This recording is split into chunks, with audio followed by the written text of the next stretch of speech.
Ba't kayo lang? Akala ko darating si Sir. Patrick. Naku, sir. Di makakarating. Ha? Nalasing kagabi. Naharang doon ng mga tambay doon kina Mang Leo. Hindi siya makatanggi. Ayun. Pambihira na may asawa mo. Ba't pagsabihin mo yan? Kung hindi niya kaya, huwag na kamo siyang uminom. Sinasabi Mr. ko Pepito. Uy! Gusto lang kitang tanungin.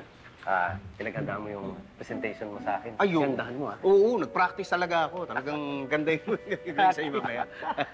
Nag-practice ka? Oo. Gagamitin mo yung puppet mong panis. Ano naman ganyan? Baka kabahan si Pepito eh. Alam mo kung sino swerte? Ang swerte, si Maggie. Kasi, to each ang magpapakilala sa lahat ng presentation niya. Ako. Okay, sige, sige. Swerte, di ba? Sabi mo eh. Ay, ikaw ba? Ano bang gagawin mo mamaya? Yung aking simple lang. Hindi ko na napaghandaan eh. Lumaga ako ng uwi kanina. Alam mo na, daming kausap. Parang lagi kang nag-overtime, ah. Sandali lang. Sagutin ko lang ito. Okay, sige. Kung gano'n mag-i-excuse din muna ako. Kasi medyo, magpa-practice pa ako, rehearse ko pa yung aking tremendous presentation mamaya. May dance number yun. Teka, anong house-show? Yan ang issue niya ngayon, di ba? Dahil laging talo sa kasino, hina-house-show ang trabaho.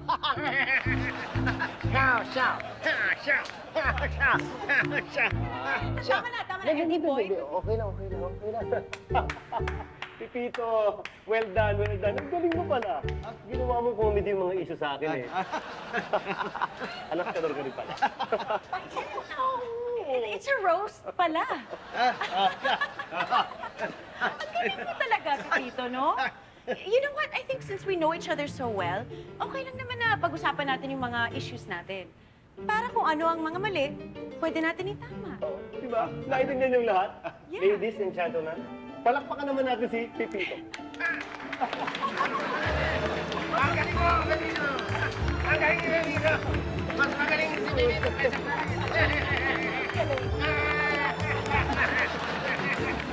Thank you.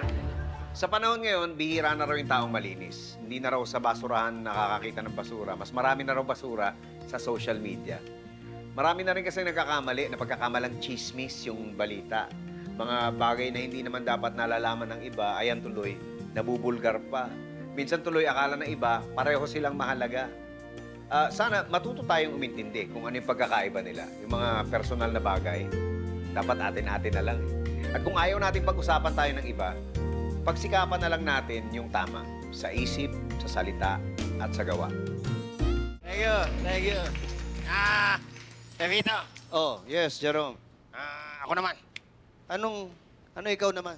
Ako naman ang i-roast mo. Teka, ano sasabihin ko tungkol sa'yo? Ay, sabihin mo sa kanila, nagwapong-gapo ako sa sarili ko. Ha? Talaga? Ganun ba yun? Oo, pero kahit ganito ako, kahit gwapong-gapo ako sa sarili ko, naiingit ako sa'yo. Sa akin?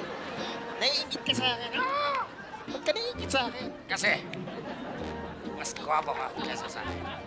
Talaga, ano ko? Thank you. Thank you. Oh, salamat. Ito naman. Nagagwapuhan ka sa akin, ayaw makipagkamay. Makipagkamay ka na, di ba? Makipagkamay ka na. Ayoko. Sige na! Ayoko. Sige na nga! Sige na nga. Sige na! Yup. Gwapo na, magaling pa.